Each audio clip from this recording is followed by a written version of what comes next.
और अब खबर दिल्ली की सीएम रेखा गुप्ता पर हमले की साजिश से जुड़ी हुई इस केस में दूसरी गिरफ्तारी हुई। पुलिस ने आरोपी राजेश के दोस्त तहसीन को गिरफ्तार किया। तहसीन को राजकोट में शुक्रवार को ही हिरासत में लिया गया था, अब उसे गिरफ्तार कर लिया गया। अब तक की पूछताछ में खुलासा हुआ है कि उसने दरअसल पैसे राजेश को दिए थे। सूत्रों के मुताबिक मुख्यमंत्री पर चाकू से हमले की साजिश थी, लेकिन सुरक्षा को देखते हुए सिविल लाइंस इलाके में उसने चाकू बाहर ही फेंक दिया, क्योंकि अंदर आप मुख्यमंत्री से मुलाकात करने जाते हैं तो बकायदा वहां चेकिंग होती है और इस तरह के कोई हथियार आप अंदर ले जा नहीं सकते हैं, जिस जगह पर यह हमला हुआ था। दरअसल ये उस समय सीएम का आवास था। आवास में जनसुनवाई के वक्त राजेश वहां पहुंचता है और उसने मुख्यमंत्री पर हमला कर दिया था।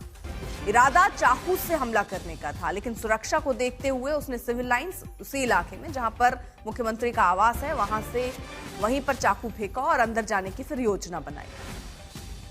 हालांकि कई और खबरें भी सामने आ रही है। ये भी कहा जा रहा है कि किसी जाने माने वकील पर भी ये टारगेट कर रहा था। लेकिन अरविंद, बड़ा सवाल तो यही है कि आखिरकार ये करना क्यों ये चाहता था।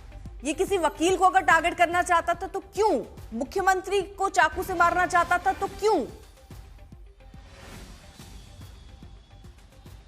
देखिए, मोटिव को लेकर अभी क्लियरिटी जो पुलिस है वो किसी क्लियरिटी तक नहीं पहुंची है, क्योंकि पहले राजेश भाई को गिरफ्तार किया। राजेश भाई ने अलग अलग थ्योरी दी कि वो जो डॉग्स लवर है, उसके अलावा कई वो एक्टिविटी में शामिल रहा है। उसके बाद जब उससे पूछताछ हुई, अभी इन्वेस्टिगेशन ऑन गोइंग है अर्पिता, और कल ही दूसरी गिरफ्तारी हुई है। जो तंसीम नाम का शख्स है वो गिरफ्तार हुआ है, जिसमें खुलासा हुआ है कि तंसीम ने राजेश भाई को 2000 रुपए दिए थे और साथ ही साथ रेखा गुप्ता के घर पर जब राजेश भाई जिसने सीएम पर हमला किया था उसने वीडियो बना के तंसीम को भेजा था।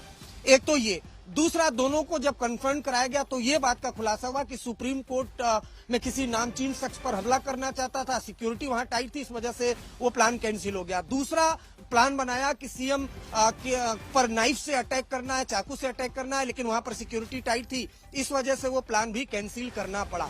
तो इस मामले में 2 गिरफ्तारियां हुई हैं। मोटिव क्या है, इस बारे में लगातार दोनों से पूछताछ की जा रही है। इन सबके बीच दूसरा डेवलपमेंट भी अर्पिता आया है, वो भी बता दूं कि जब सीएम पर अटैक हुआ तो सीआरपीएफ क्लोज प्रोटेक्शन के लिए तैनात की गई थी, लेकिन एक बार फिर से दिल्ली पुलिस ही अब दिल्ली सीएम की सिक्योरिटी को देखेगी। वहां पर यह जरूर है कि और एक्स्ट्रा पुलिसकर्मी तैनात कर दिए गए हैं, लेकिन आखिर राजेश भाई ने दिल्ली सीएम पर अटैक क्यों किया, मोटिव क्या है, इसके लिए राजेश भाई अलग अलग बयान दे रहा है।